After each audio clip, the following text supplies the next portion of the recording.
Hey, this is Sammy from Would You Could You Believe It Now with a special bonus video from our dreams video. This is for members only.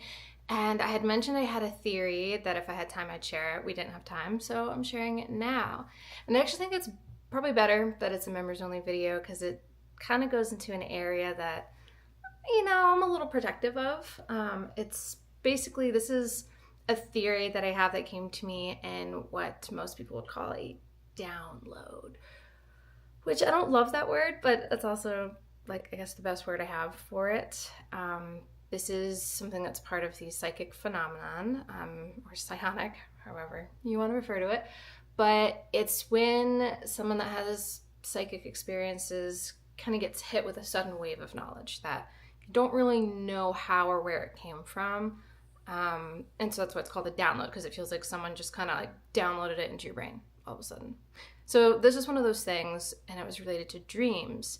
So I kind of wanted to share it, and I also ran it past ChatGPT to see how accurate it was, and it's coming back pretty accurate, which is interesting. So let me get into it. So this happened one day when it hit me. I think me and we were watching a documentary, and then it just kind of like, and I had this epiphany download.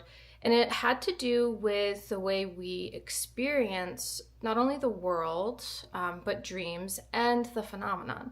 So something that's really common in the phenomenon is seeing like shape-shifting stuff, or just seeing stuff that we just don't understand, or it feels like what we're viewing isn't what's actually there. And a lot of people feel like, oh, the phenomenon can trick us. It can...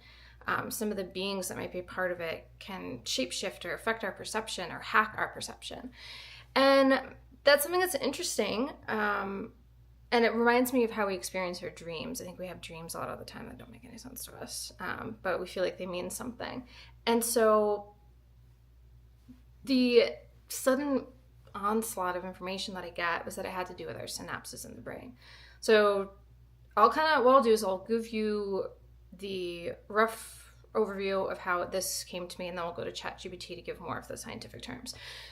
So I had known what synapses were just from studying synesthesia. That's something that I have, and it's part of a neurodivergence with ADHD and autism. And something I learned about that is oftentimes that type of neurodivergence comes from a person having extra synapses, which synapses are just connections between neurons in the brain. Those connections are made when we learn something new. But you can also have a lot of synapses that are like ready and kind of waiting to make connections. And when you are a baby, everyone has just tons of them. An infant's brain is just flooded with synapses ready to make new connections. And it's set up that way so a baby can quickly learn about their environment, because you're new, you don't know, and you need to, for your survival, for your safety, you need to learn what is important really, really quick. So when you come in, though, a baby's brain is like lit up, and has hyper connectivity as a result. So it starts making a lot of connections that later on they won't be able to make. And so this is kind of what synesthesia is, where the brain has a lot of bridging between neurons, and a lot of the brain, it's like hyper connected. And so you have these crossover of experiences. So I have that, for example, when I listen to music, I'll involuntarily see shapes and sounds and movement, textures. Usually I have to close my eyes, and then I'll see it either in my mind's eye or even like displayed on my eyelids. If I'm in a sensory deprivation environment where it's dark, my eyes will be open and I'll see it as if it's in front of me. And I have more, there's a lot more crossover sensations like that, like we did talk about in the dream episode. And, at some point we'll have to do a whole episode on synesthesia because it is wildly fascinating. And I do believe there's a lot of crossover with the phenomena. But essentially what happens in a person that has synesthesia, again, going back to babies, they kind of think every baby's born with synesthesia. So all their senses are blended and they have this really rich experiential world. But then as you get older, there's some experiences that it's like the way we live in this world, some experiences aren't necessary and can actually be distracting and overwhelming. So the brain tends to prune away or dissolve away the neurons and those connections. If it doesn't seem like it's going to be useful, the body gets rid of it. People that have certain neurodivergence, they suspect this in ADHD, autism, and certainly with synesthesia, those don't prune away as much as a neurotypicals does. So when you look at the brain, there's a lot more connectivity, there's a lot more neurons, a lot more connections, a lot more synapses. And so some of those experiences stay. And from that, there's been a lot of recognition or observation that people that experience strange phenomenon, paranormal stuff, abductions, alien sightings, ghosts, mediumship, psychic stuff, seem to be neurodivergent as well. We seem to have this increased neural connectivity. And so that was kind of interesting to me. But the thing that hit me on this day was that we can only perceive what we have synapses for. And if you don't have a particular synapse for something that you're experiencing, you might not even see it. So the way we observe things is our eyes are basically like censored organs, like they're sense organs, right? But they're reading data, sending it back to the brain, and the brain is now constructing an image that we see. So that's it's based off of vibrations and codes, but also what you have synapses for. So if something's occurring in front of you and you don't have that pre-existing connection, your brain might just boop, not render it, essentially, for you. You won't see it. So that, I think, explains a lot of situations where one person sees a UFO, the person right next to them is like, I don't see shit. They don't see it. It could be because one person has a synapse for it, the other person doesn't. Now, this is the part that I really like, the download, the juice of it, was that what occurred to me was if you don't have the synapse, the information still tries to get in. It will try to find the nearest path. So you might have a synapse that's, maybe it's not quite right for the experience, but it's close enough. The information, this is what I saw in the download, that the information basically finds the closest thing and tries to fit its way through that. So what happens in that scenario is your brain renders the closest thing it has to the experience, but it's not quite right. And now, say you have a group of friends that are all kind of similar, have been exposed to similar things, and maybe they all have some exposure to ufology, UFO phenomenon. They might all see that, okay, yeah, something's in the sky right now. They might all agree it's a UFO, it's an unidentified flying object, or UAP, unidentified aerial or anomalous phenomenon, right? They might all see that and they're like, okay, but each of them has a slightly different connection that information is coming through, right? If none of them have the right synapse to actually see this for what it is, it's going to find the closest possible path. And so when that happens, say one person has read up a lot on flying saucers in particular, but another person read up on triangles, right? Flying triangles. One person might see, oh, that was a big triangle. Another person's like, no, it was a saucer. Another person's like, I saw a bell. I don't know. Or another person's like, well, it looked like a jellyfish to me. Each person having that different experience, according to this download, has to do with the nearest synapse that they had for the event. Now, it could be that all of them are wrong. It could be that some of them are right. Either way, that this is kind of how this happens. And the only way for them to create the correct synapse to actually observe it for what it is to have repeated exposure. And over time, the right synapses will start to develop, and then, doop, oh, right? And that's when which, it's occurring to me right now that possibly that is what happens with downloads, is that when it hits us, all of a sudden, perhaps the synapses are like, oh, click, and something clicks in, right? And then suddenly the download gets downloaded because my brain finally took all these disparate pieces and tunneled the information, and then, oh, now I get it. Okay. So, what the next part of this, how this relates to dreams, I saw that when we dream at night, we travel, like our consciousness travels. Not necessarily our physical bodies, but maybe we have some type of ethereal body or light body that is the consciousness. I'm not sure. But essentially, we go out, we travel, we have different experiences in other worlds that maybe aren't all physical 3D. Those experiences, if they are too different, then when your consciousness comes back to the body, it might not be able to process all that information. So basically what I saw is that kind of the unconscious part of when we're sleeping, when our consciousness is out, it's not in our body, it goes and has an experience, it returns to the body, and then it tries to process the experience. So that's the dreaming phase of sleep, that's like REMs in our sleep cycle. The REM is happening when our consciousness is like, okay, I'm coming back to the body, and we're going to try to process this experience. If the experience was too weird, if it was too different from what the body has experienced in this lifetime, a lot of the information won't come through. And for someone that really has not explored the phenomenon, isn't open to other realms, or really hasn't explored any of this stuff, they might say, oh, I don't really dream. If they haven't explored any of this, then they won't have enough nearby connections for any of the stuff to come through. If they have looked into it, then you might get more stuff through. If they're more open to it and they already have existing synapses that allow for this, then the information can come through, but it's going to come through in these weird pieces, and it might not make sense. So I see it, for an example, I had a dream the other day where my sister was in the dream, but it wasn't my sister. You ever have one of those where you're like, okay, it looked like this person, but I knew it wasn't this person?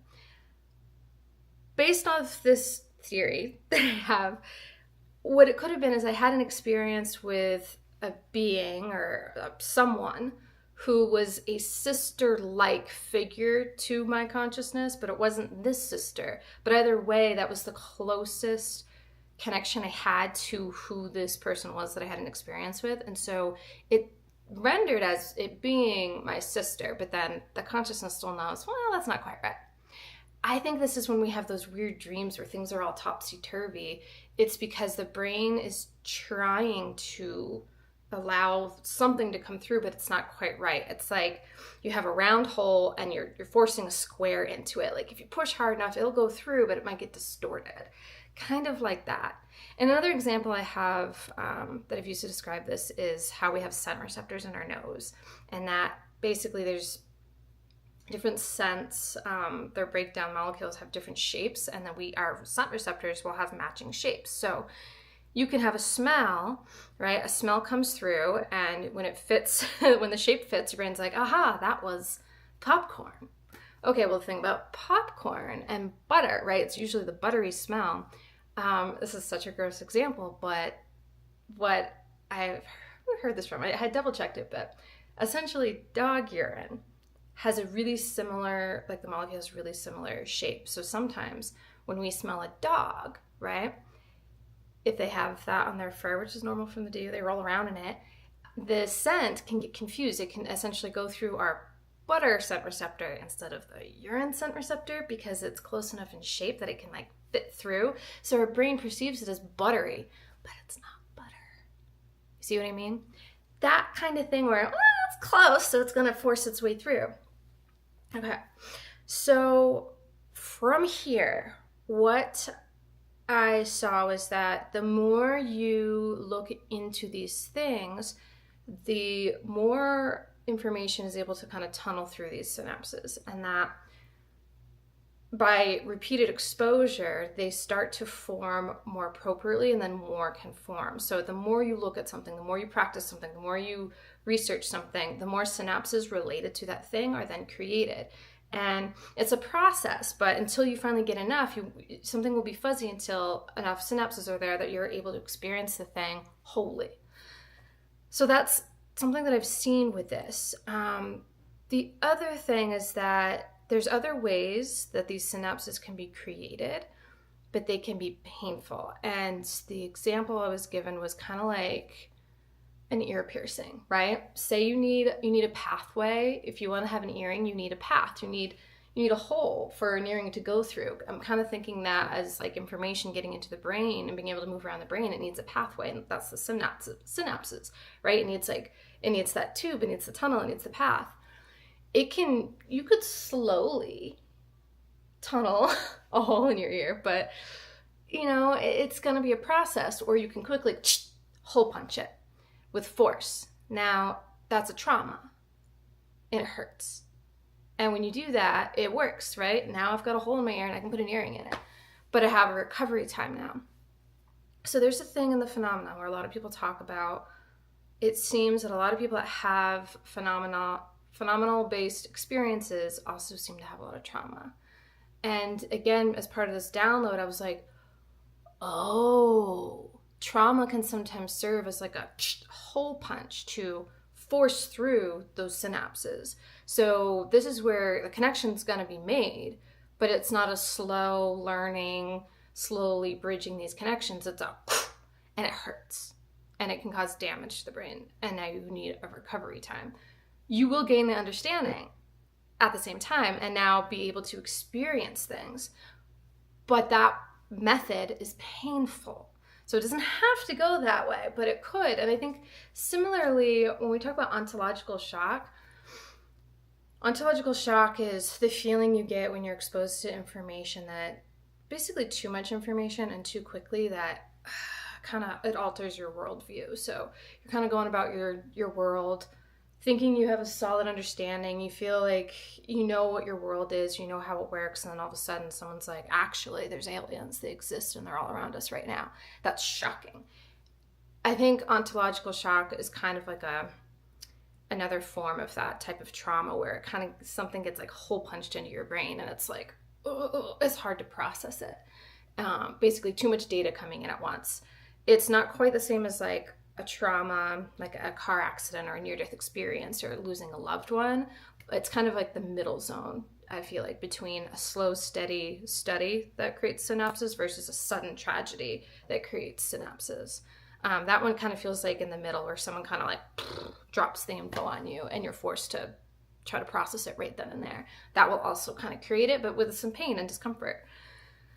Was there any other parts of this? So I guess the other thing that happens, okay, this part's interesting too. Another common experience with the phenomenon is that once people start exploring it, once they start opening up like, well, yeah, I did see a ghost one time, or they meet someone that's had a UFO encounter, they saw a UFO, or maybe they were abducted, talking about the phenomenon seems to cause people to have more experiences all of a sudden. This has also been referred to as the hitchhiker effect, where if you start investigating the phenomenon, it seems to start investigating you. Again, this feels like part of this synapsal, I don't know if that's a word. I do this a lot. It feels like that's a word. It feels like this kind of synapse theory where, is it that it's a hitchhiker coming and investigating you, or is it that you're starting to create as part of that learning process? And these things are around all the time, you just were omitting them, but now that you're starting to look into and explore it, synapses are starting to be created. So now the data is able to start rendering, and you're like, what is that? That wasn't there before. That only started happening after I talked to this person about their UFO encounter. Now all of a sudden I'm having something. They call it the hitchhiker.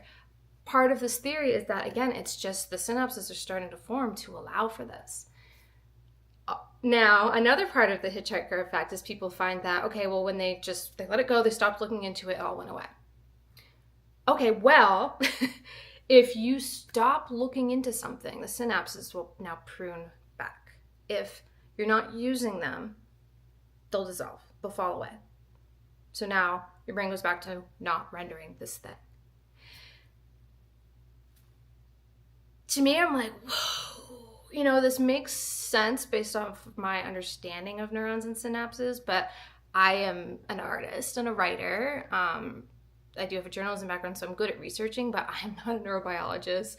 I don't know about the brain. I haven't studied it in depth. So to me, I'm like, I get this download. I'm like, it kind of makes sense to me. I don't know if I'm fully understanding it, though it makes sense to me. But again, maybe I'm wrong. Maybe my understanding is too shallow. So now that I presented it, I did bring it to ChatGPT to basically type this in and be like, is this plausible? Does this make sense? And I'm going to read through what it said. So first off, I'll share screenshots of this so you can read along with me. I asked ChatGPT, please give me an overview of how synapses in the brain work. So it starts off, what is a synapse?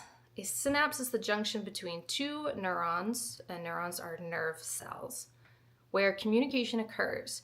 It's the tiny gap where the axon terminal of one neuron meets the dendrite, also known as the body, sometimes called the body, of another.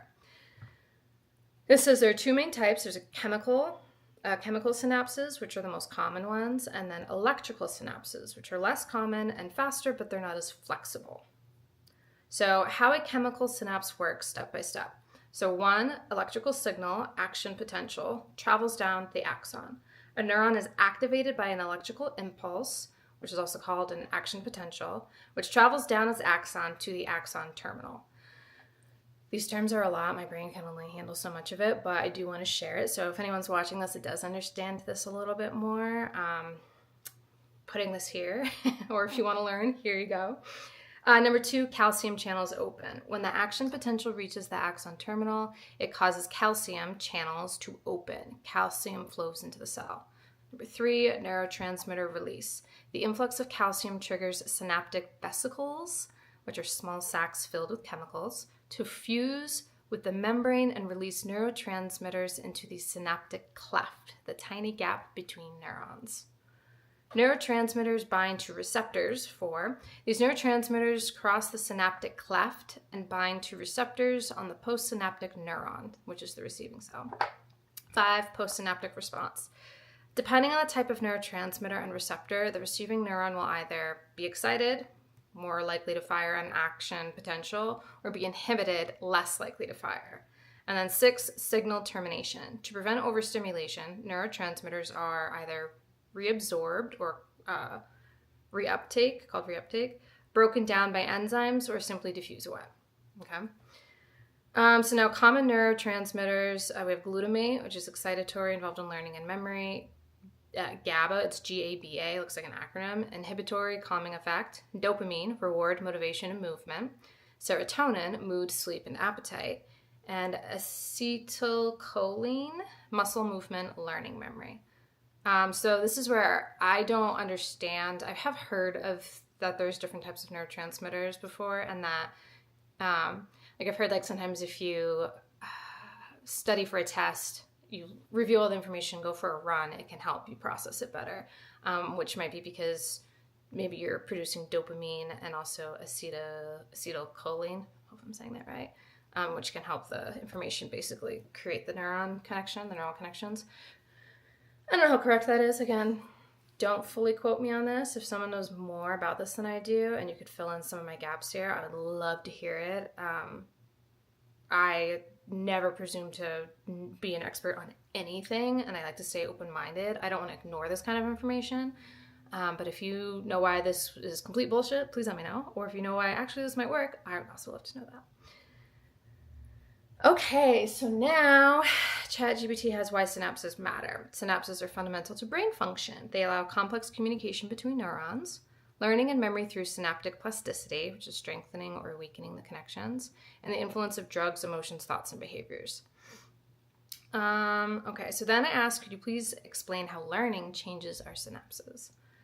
So ChatGPT says, learning literally changes your brain by modifying synapses. The process is called synaptic plasticity, and it's the core of how memory and learning work.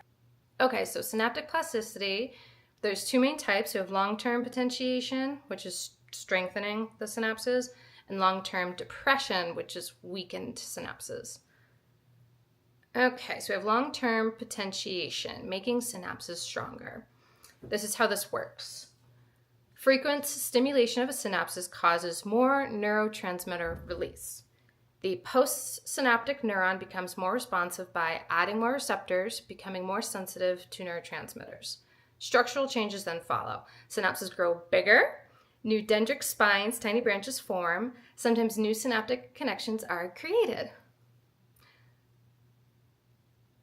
And then the result is the next time that pathway is activated, the signal is stronger and faster. This is how memories are formed and skills are reinforced. So again, this kind of does make sense with what I understood, was that if you're exposed to something new, there's not really a pre-existing connection for you to comprehend it, but the more you get exposed to it, the bigger that information tunnel gets. So that kind of sounds like that. So that was nice to have that fact checked. Now we have long-term depression, making synapses weaker. LTD, long-term depression, happens when a synapse is rarely used or repeatedly activated weakly, which is interesting. What happens? Fewer neurotransmitters are released. Postsynaptic receptors are removed or reduced. The synapse may shrink or even be eliminated. The result is the brain forgets or lets go of unused connections, which helps optimize and rewire for efficiency. And this is interesting as I think about when how well you absorb information really depends on how much attention you're giving it. So something might come up, you're exposed to it, but you're not really focusing on it. You're not giving it your attention. And so that to me sounds like a weak transmission. Like it's not very strong. And so if it's too weak, the synapse is like, nah, and it's going to go away. Okay, we have Hebb's rule, something called Hebb's rule. Oh, neurons that fire together wire together. The famous phrase sums it up. If two neurons are active at the same time over and over, their connection strengthens. That's how habits, patterns, and memories form. I love that. So why this matters for learning? Practice strengthens neural pathways. So playing an instrument, solving math, learning a language. Review and repetition help convert short-term memory into long-term memory via LTP. Sleep, nutrition, and focus affect how well synaptic changes are consolidated. Okay, that all makes sense. So then I asked, if you're presented with new information, does that mean you don't currently have a synapse for that information? And does that exposure to the synapse force a new connection? Also, will the information try to use the nearest related synapse until a new one is created? So it's kind of just testing this, right? So it said you're tapping into the heart of how learning, memory, and neural networks work. Let's unpack it step by step. So it starts off, if you're presented with new information, does that mean you don't currently have a synapse for it? Not exactly. You don't have a pre-existing synapse for that specific piece of new information, but you do have a vast network of synapses that process related inputs, categories, patterns, and meanings. So this is what my kind of epiphany was. There are related ones, right? So you see a UFO, maybe specific to what you're seeing, you don't have something similar, but you've heard of flying saucers before. That's a related one, so you might experience it as the related one. Okay, so let me keep going. Your brain, okay, so when you're exposed to something new, your brain doesn't create a synapse out of nowhere for that exact fact. Instead, it tries to fit the new information into existing networks, schemas, concepts, experiences. The activation of related neurons sets the stage for new connections to form, i.e. new synapses or strengthened pathways. Love that. To me, that, like, I feel more secure in that download that there was some accuracy to it. Okay, does exposure force a new connection to form? Yes, if certain conditions are met. Simply seeing or hearing something once may only cause a short-term synaptic activity. For a new synapse or durable change to form, one or more of the following usually needs to happen. Repetition, which is like practice review, attention and focus, emotional salience, importance, surprise, emotion, association with existing knowledge. This is how long-term potentiation kicks in. New or modified synapses are locked in when the brain sees a reason to retain it. To me, this is kind of like the integration process that gets spoken about a lot in like experiencer spaces. When you've had a weird experience and it's significant, you might get that ontological shock. Something that's important to understanding it is being able to integrate it. And this is kind of what that process sounds like, is integrating it now, getting it to fit in, or locking in. Does the brain use the nearest related synapse to interpret the new info until a new one is formed? Yes. That is a great way to describe it. Yes. When something new enters the brain, it activates the most closely related existing networks. This is how analogies, metaphors, and associations help us understand new things. For example, if you learn about a platypus for the first time, your brain may activate networks related to duck, beaver, mammal, and egg laying, even if those concepts weren't previously connected. Over time, as your brain experiences the new information more directly or frequently, a distinct, more specialized network forms for that new concept. It can still stay linked to those related synapses. This is how association and memory retrieval work. Oh my gosh, I love this. Okay, and now gives a summary analogy. Think of your brain as a city. Synapses are roads between buildings. That's the neurons. The buildings are neurons.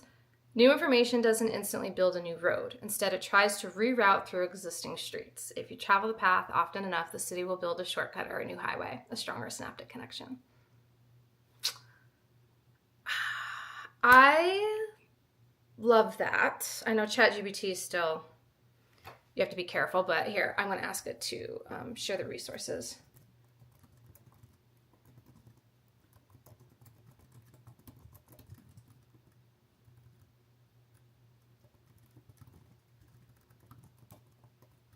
Okay, I'm just asking it to please share the sources of information just so I can give you where all of this came from.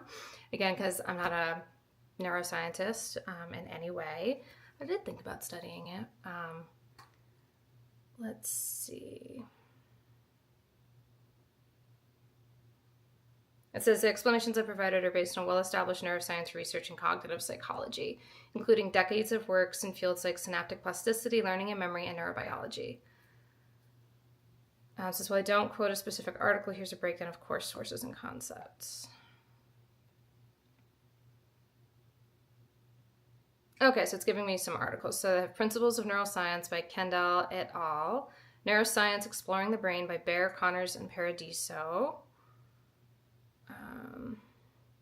Donald Hebb, so the Hebbian learning was from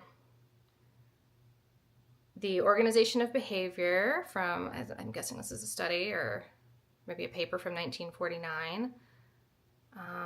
Schema theory and integration of new information.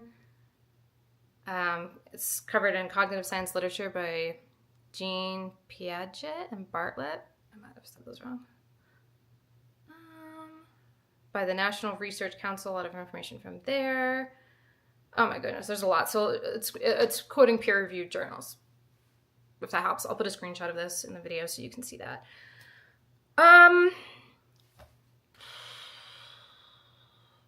This is how downloads work. This is tough because I can't say, oh, it was given to me by my higher self or my soul or an alien. I don't know where it came from. This could also be purely that I've been slowly exposing myself to this information over time, and then it finally, and timing of when it clicked, that was the weird thing. I was just watching an unrelated documentary. Not fully unrelated, it was Cosmosis. They weren't talking about this at the time. It just kind of, I don't know, it must have triggered something that it clicked, but it's interesting to me because this isn't specific information I had looked up before. I'd looked up overviews of synapses, which was really when I realized, when I figured out I had synesthesia, and then, later getting diagnosed with neurodivergence, ADHD, just kind of having some curiosity, but I didn't fully dive deep into this. I do try to read peer-reviewed papers when I can, but sometimes the language is complicated for me, and it will slow me down and I won't necessarily finish it. But so this is interesting. I think that, I'm always open. I stay open on all of this. I don't ever want to put my feet down too firmly on any one theory. I like to leave room for new information. If we plant our feet too securely, that blocks us from learning new things. And I don't want to be afraid to be wrong. So I am okay if someone watches this and you're like, no, that's all wrong because of this. But cite your sources. If you're gonna argue anything, I absolutely invite it, but please know what you're talking about. Bring your sources, let me see it, and that way an actual conversation can occur. Yeah, but this information's wild, and again, that's why I'm going to keep this video members only, because it's a little scary to open up about downloads. I don't ever want to be considered like a prophet or anyone's fortune teller. This information, the way it comes in, we don't know how it works. I think this does help to explain some of the phenomenon and some of the experiences that people have, and it would be great if this could be discussed more and looked at more directly. I don't know that I've heard this be discussed before. Maybe people are having this discussion, just not in any spaces that I'm in. But if anyone knows of conversations related to the phenomenon and neuroplasticity, please direct me there, let me know. And that's it for now. We'll be back hopefully next week with another full episode. But Members, again, if you have any suggestions for an episode, something you want to see, let us know and we'll get to covering it. So thanks for being here, and I'll see you next time.